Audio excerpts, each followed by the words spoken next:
তো বলছিলাম talk of the world হচ্ছে আমেরিকার দাবানল, কিন্তু বাংলাদেশের নিউজ প্রেজেন্টার যারা, সংবাদ পাঠক আর সংবাদ পাঠিকা, পাঠা আর পাঠি, এরা দেখবেন সংবাদ পরিবেশনে বলে প্রকৃতি প্রতিশোধ দিছে। কিসের প্রকৃতি? মানে আল্লাহর কথাটা মুখে আনতে লজ্জা পায়। বলে আমেরিকায় প্রকৃতি প্রতিশোধ নিচ্ছে। আরে হারামজাদা হারামজাদি, প্রকৃতি আবার কি? প্রকৃতির স্রষ্টা যিনি, সব তো তার হাতে। এজন্য বলছি এগুলো সংবাদ পাঠক আর পাঠিকা না, পাঠা আর পাঠি। ঢাকা বিশ্ববিদ্যালয়ে জার্নালিজম, সাংবাদিকতা পড়ছে, কি শিখছে? নাস্তিকতা ছাড়া। বলে প্রকৃতির প্রতিশোধ, প্রকৃতির যিনি স্রষ্টা আল্লাহ তাআলা, ওনার গজব। আল্লাহর নামটা মুখে নিতে ঠেকে। এগুলোর কি কোনো সংজ্ঞায় মুসলমান বলা যায়?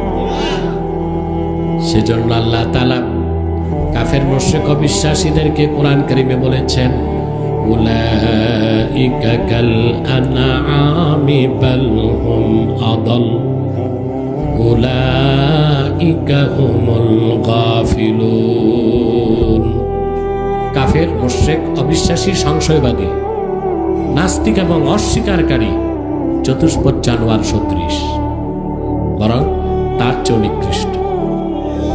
আপনি দেখেন একটা বলদ, এটার আপনি কি খেতে দেন? খড়, ভুসি, ফ্যান আর তুষি, ঠিক না? থাকতে দেন গোয়াল ঘরে, কিন্তু বলদটা নিয়ে যখন আপনি খেতে যান, সে আপনার অনুগত হয়ে যায়। আপনি বলেন হাট, সে হাঁটে। আপনি বলেন থাম, সে থামে।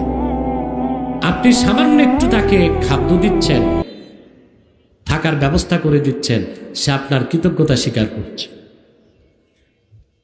একটা কুকুর, তাকে আপনি হাড্ডি চুষতে দেন, কিন্তু আপনার প্রতি সে কতটা কৃতজ্ঞ, সারা রাত আপনাকে পাহারা দেয় চোর থেকে।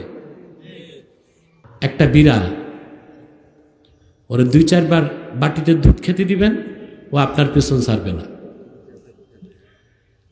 চতুষ্পদ জানোয়ারগুলো তাদের রবের কৃতজ্ঞতা স্বীকার করে, আল্লাহর কৃতজ্ঞতা। চতুষ্পদ জানোয়ারগুলো মনিবের কৃতজ্ঞতা স্বীকার করে, কিন্তু কাফের মুশরিক নাস্তিক আল্লাহর কুদরতকে জানার পরে, বুঝার পরও আল্লাহর কৃতজ্ঞতা স্বীকার করতে পারে না। পারে? আল্লাহ তাআলা তার রুবুবিয়তের পরিচয় দিয়েছেন, ওয়াল্লাযী কদ্দারা ফাহাদা, যিনি প্রতিটা সৃষ্টির মধ্যে মাপ নির্ধারণ করেন আর প্রতিটা সৃষ্টিকে বেঁচে থাকার পথ ঘাট চিনায় দেন। সুবহানাল্লাহ বলবেন।